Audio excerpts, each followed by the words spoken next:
Hello, everybody, and welcome back to Around the Association. Well, we've got a Kyrie sighting. Kyrie has come out and recently spoken in regards to his sharing of anti-Semitic material. Now, Kyrie, first kind of touches on a couple of things he's been doing since he's kind of been away from the team and suspended, where he was, having to meet with different leaders in the Jewish community, with some of the black leaders, trying to get a better understanding. Take a listen at what Kyrie had to say. It was a learning journey, to be honest with you.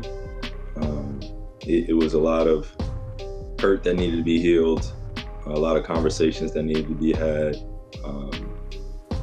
and a lot of reflection.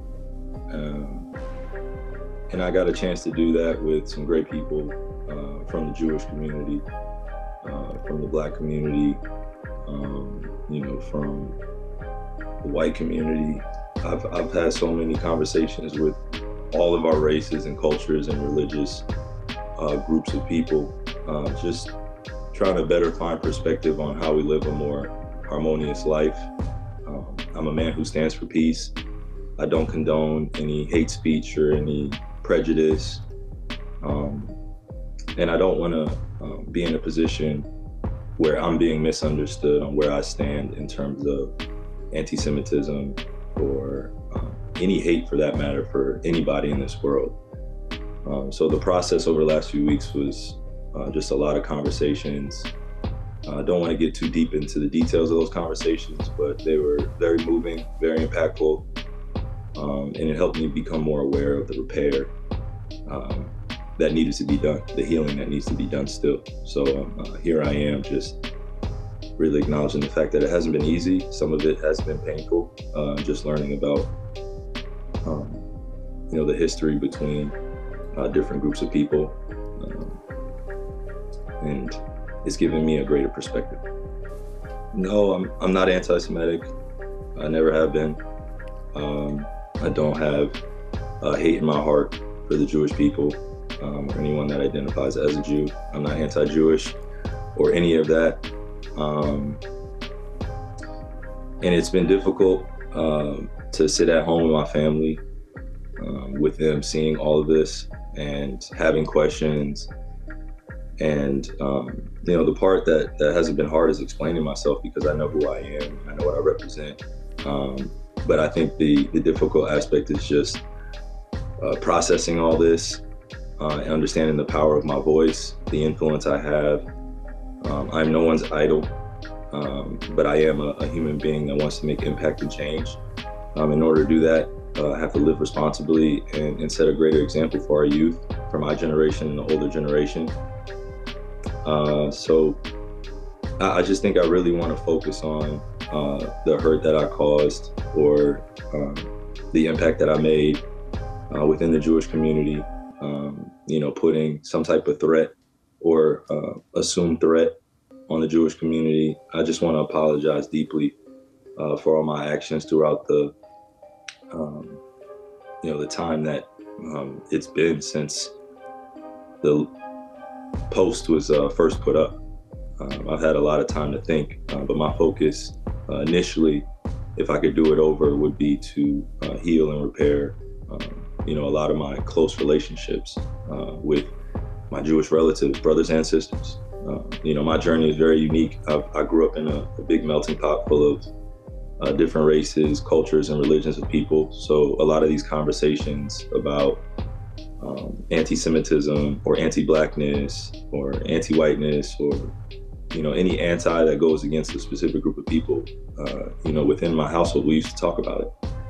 And I grew up with all walks of life, and that's why I'm able to sit here and say I embrace all walks of life, because I've had some experiences throughout this journey where it's tested my faith, it's tested my heart, and I've always tried to stand up for what I believe in and stand up for those that I feel like are being prejudiced against, or being discriminated against. I don't want to say prejudice, just being discriminated against based on their skin color or religion. So I stand with all my brothers and sisters that are really doing the things necessary to bring harmony and peace to our world. So that's where I sit. In right now in this present space is just, I'm very sorry that I had to be used as, some sort of example of what not to do when it comes to,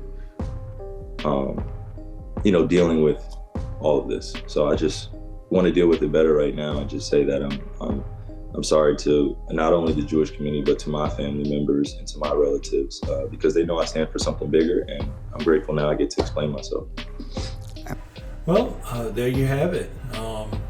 Kyrie has come out and has kind of owned what he felt was things that he may have done wrong in the past, and he clearly stated, his intent was never to ostracize any community. He's all about peace. He's kind of stood on that from the very beginning. I guess he didn't say it right away in the way that would have pleased the NBA or the owner Josiah, but he's making it, reiterating again that he is all about peace and harmony and doesn't condone any kind of hate speech. Now, the question still remains, when will we see Kyrie Irving back on the court with the Brooklyn Nets? I would think with this clearly staged apology that we're closer to that happening, I would say inside of a week, maybe as early as within the next 2 games for the Brooklyn Nets. But I don't know. I think Kyrie is kind of being used as an example, if I can be honest, so that other players know what they can speak about and what they actually can't speak about. So now, I guess in some ways it's good, to be careful with what you're sharing, because you are part of a huge brand in the NBA. But on the other hand, it's like, everything I tweet, everything I share, he didn't even really, he shared a link. So I don't know how far this is going to go. Let me know what you guys think. Definitely leave your comments, and don't forget to like and subscribe. I'll talk with you next time.